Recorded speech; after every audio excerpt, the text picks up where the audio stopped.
Hello everyone, my name is Preston Dennett, and thank you for joining me for a new episode of UFOs and the Paranormal. Today I'm going to be talking about one man's lifelong experiences with UFOs and extraterrestrials. The title of today's episode is called The Alien in My Bed, the UFO and ET Contacts of Mike W. His story is presented in my book Humanoids in High Strangeness. His story is super interesting. Again, he's had lifelong experiences, and these include pretty much the entire range of UFO encounters, including sightings, missing time, face-to-face contact with both grays and human-looking ETs, an on-board experience that's really incredible, as well as some very interesting and unique psychic experiences that are apparently a direct result of his onboard UFO experience. His story is really amazing. I'm very excited to share it with you today. So let's just get started. And I'm going to go through this chronologically from childhood onward. And the first section I'm going to talk about is his early experiences. Although Mike's family was originally from Norman, Oklahoma, his father was a career military officer, and he had joined the Marines at a pretty young age. He worked as an aircraft mechanic and fought in both World War II and the Korean War. He rose in rank, eventually becoming a master sergeant, and at one point he worked for NASA as a head of security. And in fact, he was involved in the development, says Mike, of the Avro flying saucer and an experimental vertical takeoff aircraft. So his career often involved assignments in different locations. Now, in the early 1950s, 5-year-old Mike found himself living in Southern California. It was at this age that Mike's family encountered a strange problem with him. He kept disappearing from the house. Now, Mike has no memory of this, but over and over again, his parents told him he would turn up missing. Of course, a search would ensue, and more often than not, Mike would be found far from the house, standing on a random street corner. This happened repeatedly, and each time the whole family, including aunts and uncles, would fan out and begin to search. And when they would find him, they always questioned him. What happened? How did you get out of the house? What are you doing? Mike had no answers other than to say that he was waiting for the light to turn blue. As he says, I don't remember anything as far as that, just what they told me. And they just tell me these stories that I went missing all the time. These early experiences certainly fit the pattern we see with so many contactees. As you may know, contact often does start at a very early age and continues on through adulthood. And that's certainly true with Mike, with all these very early missing time episodes. I also find it interesting that his father was pretty highly placed in the military. That's another pattern we do see sometimes. It's not a hard and fast rule, but it does turn up, so that's also very intriguing. But certainly this is just the beginning. It was shortly after these early childhood experiences that another event occurred which really pointed towards him being a contactee and having had full-on physical experiences. And this is one involving an apparent alien implant. There were other strange incidents. It was around the same age, 5 or 6. Mike was riding in the car with his parents and his sister, and this is when he noticed a strange red bump on his arm with a white center. And he first thought it was a pimple, tried to squeeze it, and that's when he noticed that the white center was actually a hard, solid object of some kind, a tiny white cylinder about an 1/8 inch wide. Unable to get it out of his arm, he showed it to his mother and asked her if she thought it might be a pimple. And she said, I've never seen a pimple that looked like that before. Let me try to get it out. And Mike's dad said, no, let him do it. So Mike tried again, squeezing this, quote, pimple, but the little white rod in the center would poke up out of his skin and just slide right back in. So finally his mom tried, and after several physically painful attempts, she finally succeeded in extracting this object. And as Mike says, she held it. It looked like white ceramic. She told him, I've never seen anything like this before. And this is when Mike's father immediately said, throw it away. And his mother obeyed. She opened the car window, tossed the little white rod alongside the road. Now, years later, in hindsight, in learning about alleged alien implants, Mike wonders if this object in his arm had been deliberately placed there and was in fact an implant. How interesting is that? Such a shame that they didn't keep this implant. His father seemed pretty determined to get rid of it. I wonder about that. That's certainly interesting. But I will say that I think the vast majority of contactees, if not all of them, do have implants. And as you can see, it's certainly true in Mike's case. So he's fitting the pattern we see with so many contactees. And shortly after this, another event occurred, which I found super interesting. And his father mentioning a connection to the constellation of Orion. Now, working for NASA, Mike's father was no stranger to the idea of UFOs and aliens. While he never admitted to any of his own encounters, he would sometimes come home from his job at NASA with some interesting stories.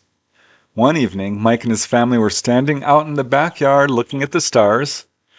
Mike's father began pointing out constellations to Mike.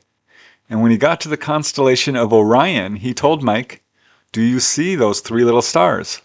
And Mike said, "Yeah." And Mike's father said, "Well, that last star on that line is where we come from." Mike's mom turned to her husband and said, "Don't tell the children that." Mike's father just kind of chuckled and said, "Okay." But it was a strange thing to say, and it made a deep impression on Mike, especially because Mike's father said that the folks at NASA were deeply interested in that third star in the Orion constellation.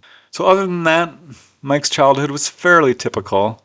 But as a young man at age 22, a day came that changed how he viewed everything, because on that day he would have 3 separate encounters with what he believes are human-looking extraterrestrials. That is a very brief experience, but I think quite significant, because I have to say the constellation Orion has come up in a number of first-hand contactee stories that I've investigated. I think we do have a connection to it. It's been cited as the Greys' home world, so perhaps Mike's father knew more than he was letting on. It's certainly intriguing. But from this point, Mike grew up without any really obvious, unusual, or unexplained experiences with UFOs or otherwise. But when he reached 25 years old, he started to have some really interesting experiences. And in fact, he had 3 encounters on one day, May 11, 1970, which, as it turns out, is a pretty significant day, not only for him, but for United States history. His first encounter involves an apparent confrontation with alleged CIA agents. But he's not so sure that they were CIA agents. He's now wondering if they might in fact have been human-looking ETs. It was May 11th, 1970. Mike had moved to Portland, Oregon. And it turns out on that day, students from Oregon State University were holding protests against the ongoing Vietnam War.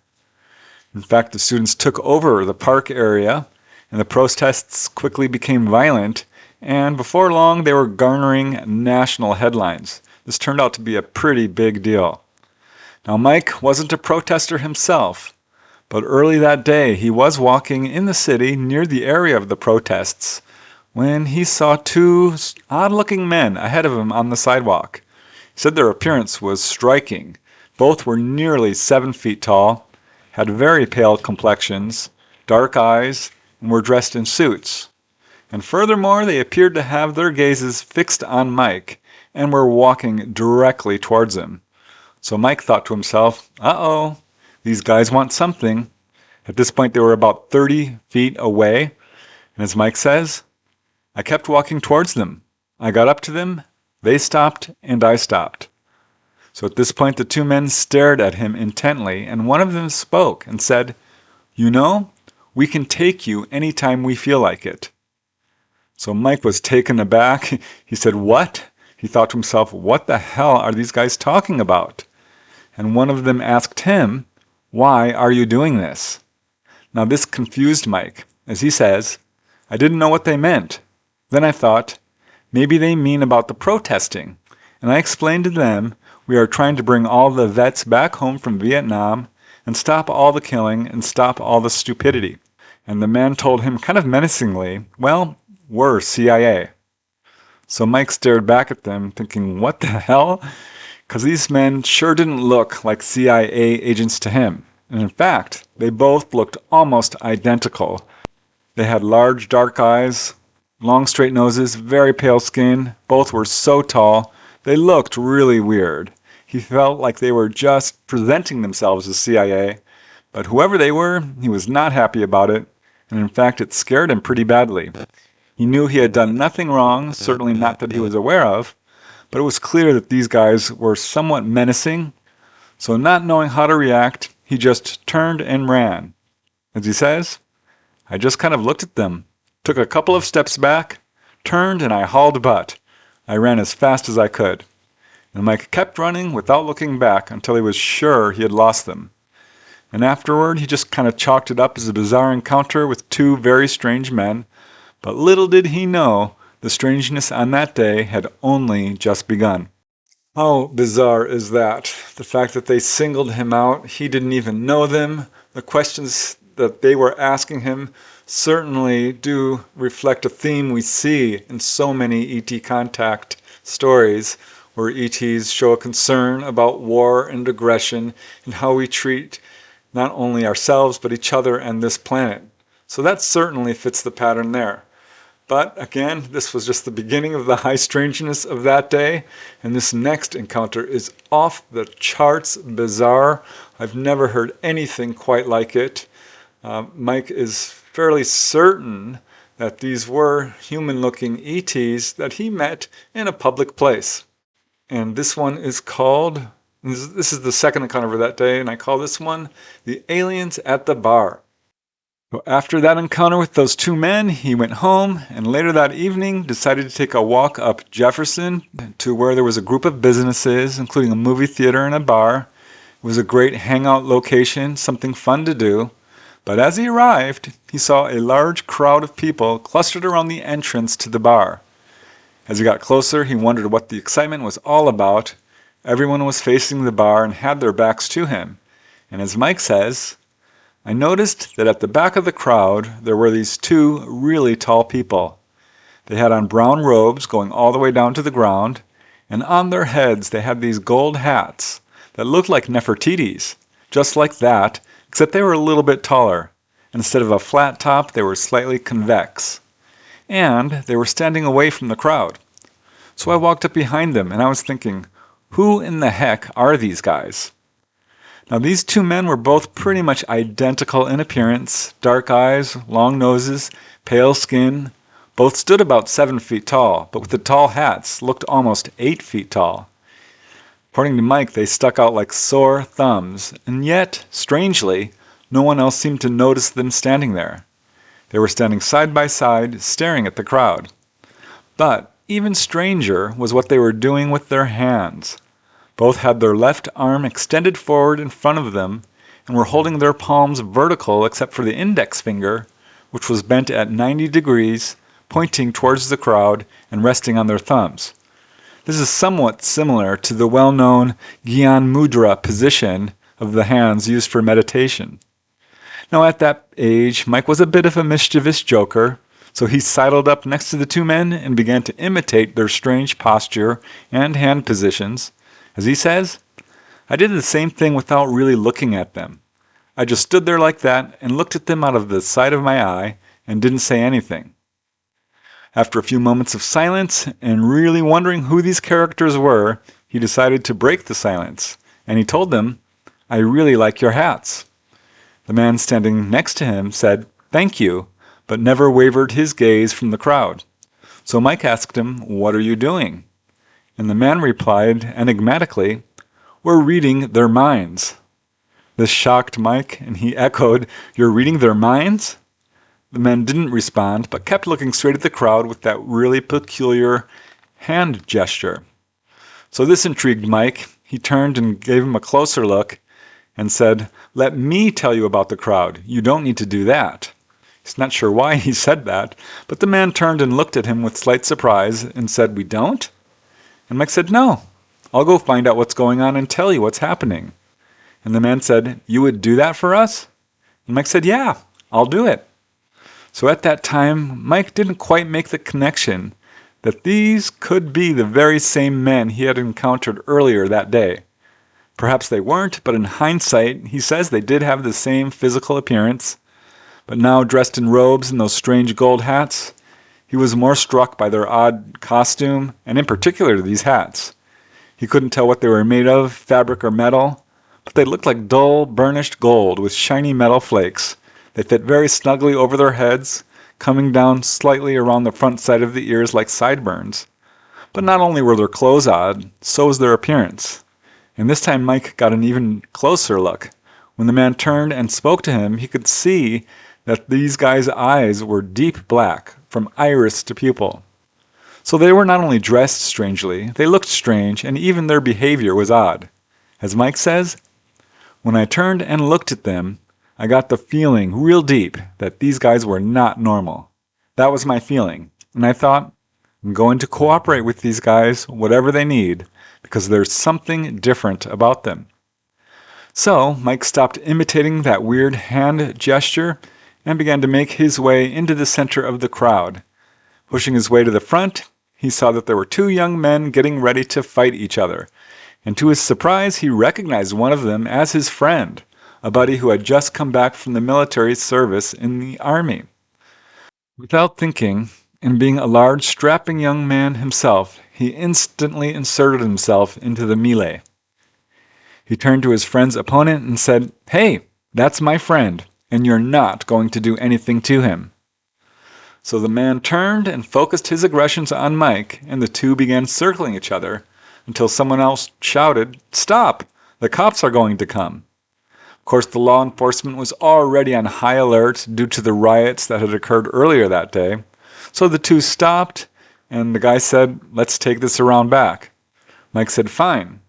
So the two of them walked around behind the bar, followed by Mike's army buddy, at which point Mike's opponent jumped forward and started wrestling. Mike's friend stepped in and said, "You want me to kick his ass?" And Mike said, "No, no." So by this time, the whole argument had cooled off. All three of them walked back to the bar. The crowd had started to disperse, and Mike, looking over to where these strange, tall-robed men had been, saw that they were gone. He wondered once again, who could these guys be? Were they the same men he had seen earlier that day? Why were they dressed like that? Why were they holding their hands that way? Were they truly able to read people's minds like they said? So all these questions were swirling around in his mind. He wanted to ask them, but they were gone, which he was a little disappointed about. But there was nothing he could do, so he went into the bar, had a drink with his buddy, and after a little while decided to retire home for the evening. And it was just a short walk to his home. And this is when something even stranger occurred. That is super strange, no matter how you look at it. These were clearly not normal people. Maybe they were Earth people, maybe not. I think Mike would have not thought a whole lot of it, even with that earlier encounter with these alleged CIA agents, if it wasn't for what happened shortly later. Because again, there were 3 encounters on this one day. And this third and final one for this day certainly seems connected to the other 2 and definitely extraterrestrial in nature. I mean, there's no doubt about it. Certainly not in Mike's mind.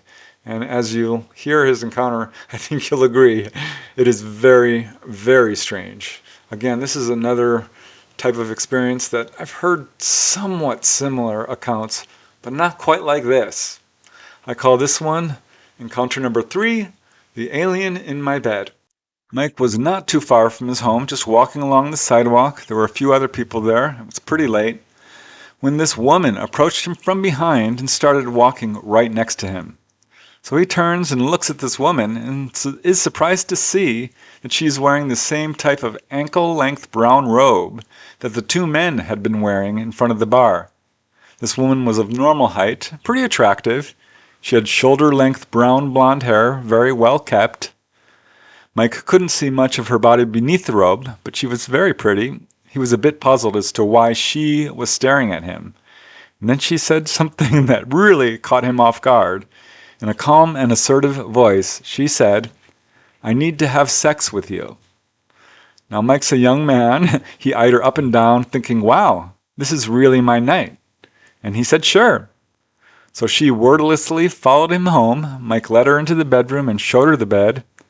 She lay flat on her back and opened her robe. She had no clothes on other than the robe. And I'm not going to go into too much detail here, but Mike undressed and they became intimate. And this is when he discovered that her anatomy was not quite normal.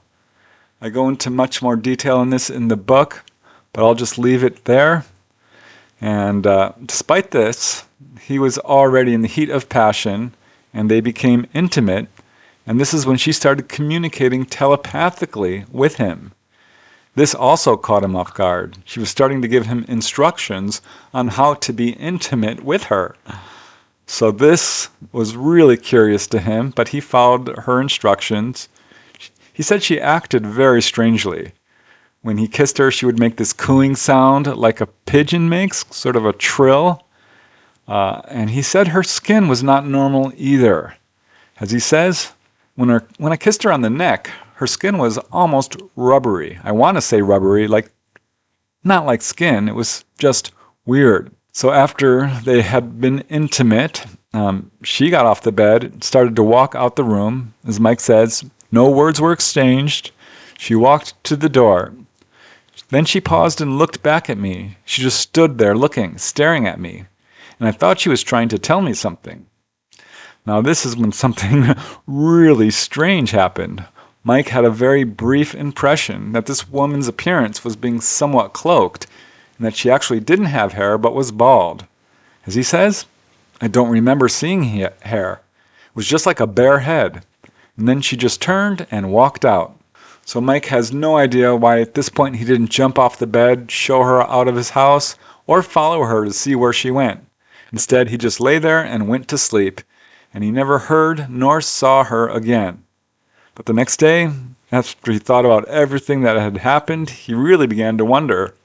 Who were those tall men that had accosted him on the street? What did they mean when they say they could take him anytime they wanted? Who were these men at the bar who said that they could read people's minds? Could this woman be related to them? Might they not have been human? It didn't seem possible, but everything about them was strange. And when future events would occur, he would now look back on this one day and wonder, could these people have been human-looking extraterrestrials? But the weirdest event was yet to come. Very, very strange. Mike is fairly certain that that lady was, in fact, an extraterrestrial. And again, there are cases very much like this. And ETs do show an interest in human reproduction or collecting genetic materials from both men and women, producing hybrid babies. That looks like what was going on in this case. But the whole nature of the experience is a little bit different. Often this would occur on board a craft. Not in this case, it occurred in his bedroom. I wonder if this ET was to some degree in disguise, given that he had that brief glimpse of this lady looking quite different, bald, no hair, and so forth. What an unusual case. And that was it for quite some time.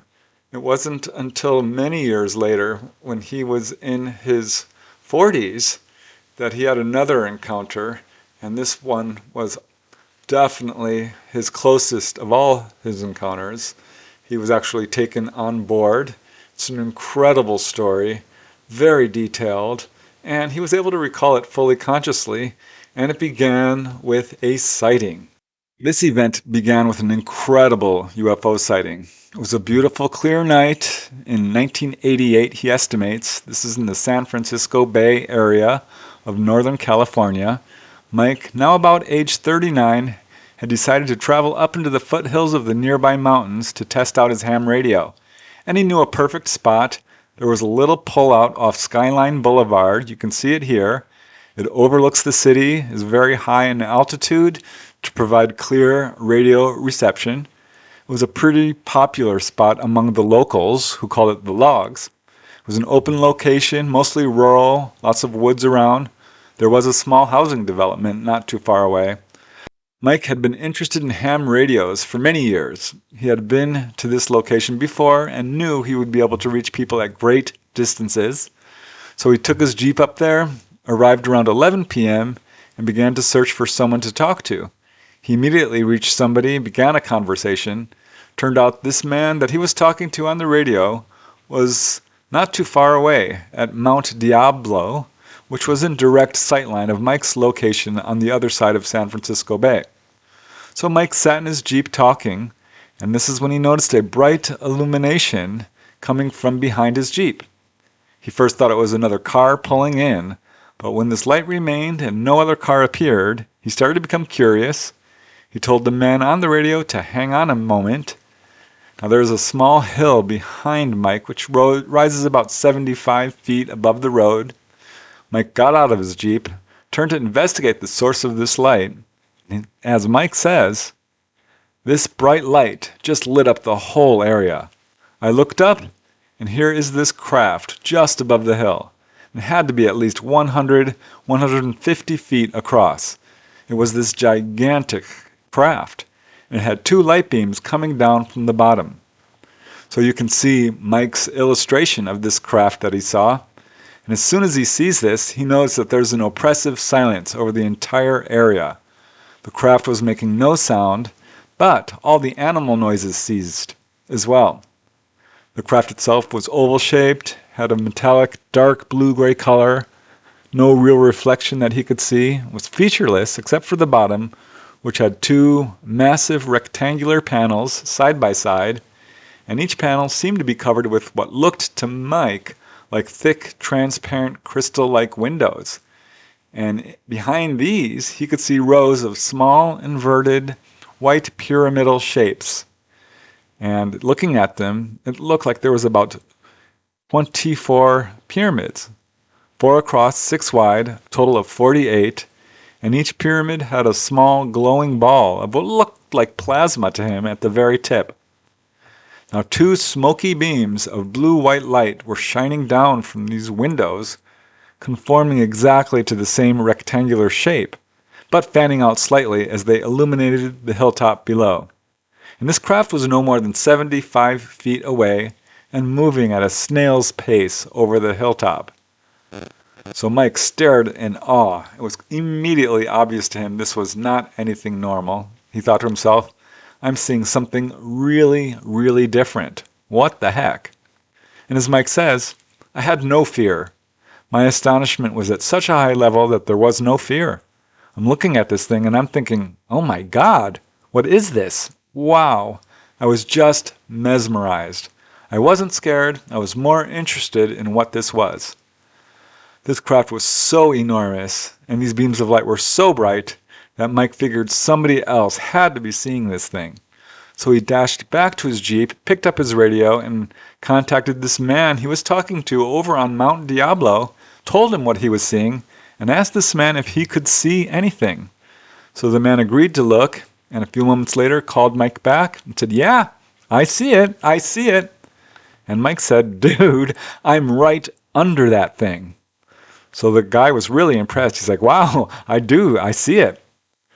So at this point, Mike hung up his ham radio, exited his Jeep again to investigate, and staring up, he noticed another weird detail. Between these little white pyramid-type protrusions on the base of the craft, there were what looked like little glowing wires or tubing running kind of crosswise the length of the 2 windows in a weird sine wave pattern. And this craft was still moving. As Mike says, I noticed it slowly coming towards me, really, really slowly, like it was trying to sneak up on me or something. I just stood there and watched it. At that point, I must have blacked out, because my next memory is the craft is directly over me in my Jeep, and I'm looking directly up into this thing, into those 2 inset rectangles. And of course, it's shining down on me. As I'm looking up, I blacked out for a second, and the next thing I know, the craft is back over the top of the hill where I first saw it. I don't remember it moving, but it was back over the top of the hill. It was right where I first saw it, and And I'm just standing there looking at it, not thinking anything except I'm looking at this craft. I'm looking at it, just amazed. It's the most fantastic thing I've ever seen in my life. Now at this point, without any warning, the craft instantly disappeared. As Mike says, it just blinked out. It was gone, it was just there, and then it's not there. It just wasn't there. Either it left so fast my eyes couldn't pick it up, or it's almost like it imploded on itself, but in an instant, just whoosh, and it was gone. So Mike squinted, stared above the hilltop, and there was nothing there. And as he says, I could not believe what I had just seen. He was in somewhat of a daze. He stumbled back into his Jeep, turned on the ham radio, and tried to raise the man that he had been talking to on Mount Diablo, but strangely, he was gone. So as Mike says, I just sat there with a blank stare, looking out at the Bay Area and the lights. This is when suddenly a woman's voice broke in on the radio and began speaking, and she said, "It's been such a weird night out here. There's some guy up on a hill somewhere talking about UFOs." So Mike thought, wow, what the heck? At this point, this is where Mike's memory ends. And in fact, he has no memory of turning off the radio or even driving home. And in fact, he says, he completely forgot about the entire UFO sighting, almost as if it had been erased from his mind. And as he says, what really gets my attention, other than having a strange craft just a little over your head, is the fact that I did not think about it, other than the time it happened, for quite a while. That in itself is just weirder than hell to me. As you can see, that is more than just a simple sighting. I've come to learn that when someone has a very close-up sighting, the chances of there being deeper levels of contact are much higher. The closer the craft is to a person, the greater the chance that this was an onboard experience or some deeper levels of contact there. Given the fact that he completely forgot about it for a little while and clearly had missing time, these are huge red flags that he was taken on board. And he soon found out he was, because he recalled spontaneously what happened during this missing time. And his memories of what happened on board are truly amazing. It was quite a scary experience for him, but ultimately it had a really profound impact on his life. And in some ways, it turned out to be a very good experience for him in terms of waking him up, both mentally, emotionally, and spiritually and psychically. It was just a few days after this incredible sighting involving apparently missing time that Mike began to have a series of very vivid, repetitive dreams of actually being taken on board this craft and physically examined by what he describes as very scary-looking gray ETs. These dreams were very consistent, they never varied in detail, and they replayed over and over again. And after a few weeks of this is when Mike remembered his sighting and the fact that he had experienced missing time. And he came to the conclusion that his dreams were revealing what had happened to him, that he had been pulled on board this craft. And he remembered all of it in vivid detail. What he does not remember is how he got on board. He found himself just suddenly there. As Mike says, I was laying down on something, and there were these three white beings at the foot of where I was lying. One was directly at the foot of this thing, and he was bent over, and his face was right in my face. He was just inches away from my face, just staring directly into me. And he looked like a typical gray. But their skin was just pure white. The corners of their eyes extended to the back of their heads. They had two creases between their eyes, like they were frowning and mad. They had two little holes where a nose would be, and then just a little tiny slit where a mouth would be. The chin came down to a point, not sharp, but pretty much a point, and their heads were bulbous in the back. And these guys were scary looking. If you saw one, you would turn around the other way, I guarantee it. They were scary looking. They were not like all those drawings you see of the grays, benign little creatures running around. These guys were evil looking. You could tell they were mean just by the expression alone. So the room he was in was brilliantly lit with white light, he said. He said there was no specific light source. The entire room just seemed to glow with white light. Mike realized that he was unable to move. He felt almost as if he was pinned down to this table with these three grays surrounding him. He said they all looked identical. One was staring down intently at him, but the other stood a few feet away, and this cold terror just swept over him. As he says, one was looking over his right shoulder, the other was looking over his left shoulder down at me, but the one that was closest to me, he was looking down.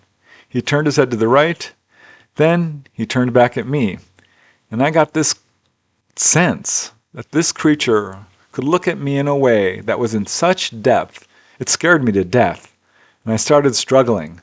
I tried to get away, but I couldn't break the gaze. The fear I felt was like nothing I've ever felt in my life. I mean, this is the kind of fear that's inside your bones. I was so scared. I kept struggling and struggling. Now at this point the dream shifted and Mike found himself alone standing out in the desert near this abandoned ghost town. And at this point he would wake up. And this same dream repeated itself over and over. And each time Mike would wake up in a cold sweat. And after about 2 weeks of this, he kind of sat down and meditated on this. And this is when the memory of the UFO sighting flooded back into his mind. He remembered everything, including being apparently taken on board this craft. And as Mike says, it was all right there. I just couldn't believe it. I still can't believe it today. It was so incredible. When something as dramatic as that happens to you, it is something you will never forget. It was beyond amazing. Mike does admit that nothing bad happened to him. It's just that the event was incredibly scary.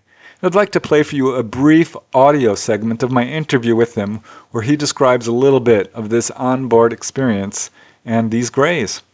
This audio tape is not of great quality, so it's only 2 minutes long, but it's very interesting to hear from the witness himself, so I'd like to play just a 2-minute segment. I was laying down on something, and there was these three pure white beings at the foot of where I was laying. And there was one that was directly at the foot of this thing I was laying on, and he was bent over, and his face was right in my face. And he looked like the typical gray guys you see, but different. Just behind him were two guys, looked exactly like him, and one was looking over his right shoulder, the other was looking over his left shoulder, looking down at me. But the one that was closest to me, he turned his head for a second. Let me see, he was looking down, he turned his head to the right. And as he did that, the outside corner of his eye went all the way around to the very back of his head and finished off in a point. And it was in a wavy pattern, like a sine wave. And it went all the way, and I said, wow, man. But then he turned back at me, and I got the sense that this creature could look at me in a way that was in such depth, it scared me to death. And I started struggling. I tried to get away, but I couldn't break the gaze that he was gazing at me. And the fear I felt was nothing like I've ever felt in my entire life. I mean, this is a kind of fear that is inside your bones. I mean, I was so scared it wasn't even funny. And I kept struggling and struggling. As you can see, and as I'm sure you can imagine, that was a very profound experience for Mike. Really quite scary for him, but it changed everything for him. He, like many witnesses, told me it was like being woken up. Like before the encounter, you were living robotically in delusion, in a haze, in ignorance. This absolutely changed his awareness. It increased his awareness by leaps and bounds. And in fact, the aftermath of this encounter is almost as interesting as the encounter itself, because he started having psychic experiences that were off the charts. So that is the next thing I'd like to talk about, is the aftermath. Often, the aftermath of a person's encounter is just as incredible as the encounter itself. And as you might imagine, this encounter affected Mike profoundly and in ways he never expected, nor could fully comprehend. But as he says, it was an experience that has opened my eyes and freed my mind to see and understand so much more. I never realized how deep in a fog we all are. It's like a thick blanket, but now I know. So ultimately, this was a really good after effect. It woke him up to a whole new reality. And there were other very weird after effects in terms of how he began to think mentally. As he says, it's pretty amazing. I couldn't believe what new ideas about reality this opened up for me. I started to develop a desire to get into electronics. I began to take apart my ham radio, my CB radios, and putting new channels in them, realigning them, making them work a lot better. I started buying old tube radios from thrift shops, taking everything out and rebuilding these radios. I got into computer chips. I would buy small computer chips from Radio Shack, bring them home, hook them up and play with them. I ended up buying a computer, and I would interface these computer chips with the computer. I had no experience with this stuff before, but my desire to do it was really strong. I even built a laser listening device of all things. I built a transmitter out of one tube, and that was it. I had no experience with this, and yet I was doing this stuff. So this is an after effect that some contactees do describe, a sudden interest in building electronics or an interest in astrophysics or mathematics. And this is certainly true in Mike's case. Mike does connect his interest in electronics to his encounter. But this wasn't the only strange thing. Even more interesting is he began to manifest very powerful psychic abilities that in fact were so strong they frightened him.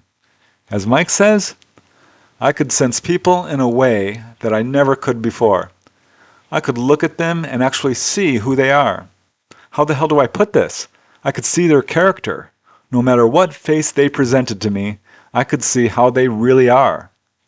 And it went even deeper than that. Mike found that with the proper focus and intention, he could actually influence people's behavior, almost as though he was telepathically entering their minds. This shocked him. He couldn't believe it, so he began to test it, and to his surprise, it worked. He says he tested it and repeated this hundreds of times, as he says, just to make sure I wasn't fooling myself. But apparently he wasn't, so whatever happened to him on board the craft, he feels like it left him with this incredible ability to influence people mentally. And it was so powerful and so effective that Mike decided to completely abandon it.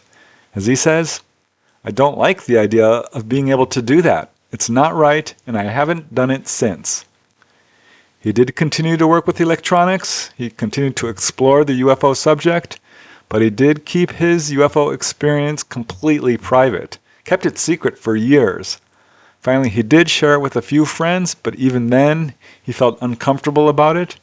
As he says, I felt that I shouldn't tell the story. Like maybe I was betraying somebody. Like maybe it's a secret and I shouldn't tell anyone.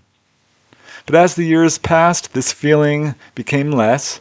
Finally, Mike did decide to report his case to MUFON. Once he even called a radio show and spoke publicly about his sighting, leaving out any mention of the Greys or his dreams of being taken on board. And he just went on with his life. He met a girl, got married, later divorced. He worked a variety of jobs. He eventually became the head of a maintenance of a large 120-unit apartment complex. He moved away from Oregon, back to his original home in Norman, Oklahoma.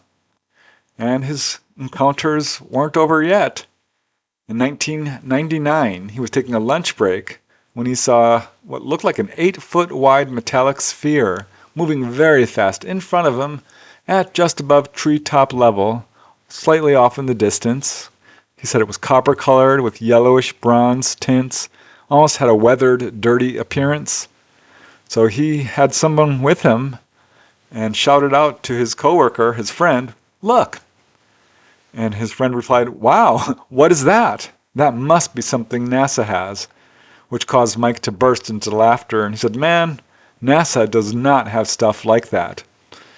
According to Mike, this object was moving far too quickly to be a balloon. It was totally silent, was rising up and down, following the line of the terrain in the foliage, always keeping an even amount of distance below wherever it passed. It was only in view for a few seconds, but it was long enough for Mike to get a pretty good look at it. And as he says, I got the feeling that maybe they, meaning the ETs, were checking up on me, or something, but it was weird. That was his final experience. After retiring, Mike pursued his passion as an artist.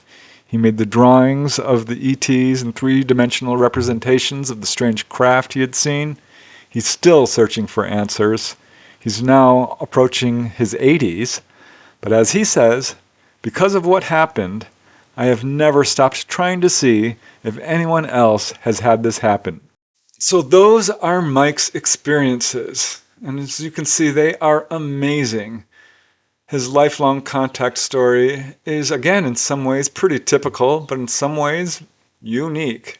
Come to learn that, yes, there are amazing commonalities between cases. These are commonalities that I think corroborate people's accounts to a degree that pretty much excludes any possible explanations of hoaxes, hallucinations, misperceptions, or mental illness.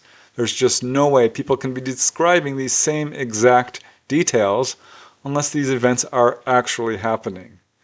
But again, there's also these unique elements. Each person who has contact does have unique experiences. In some ways, contact is as unique as the individual.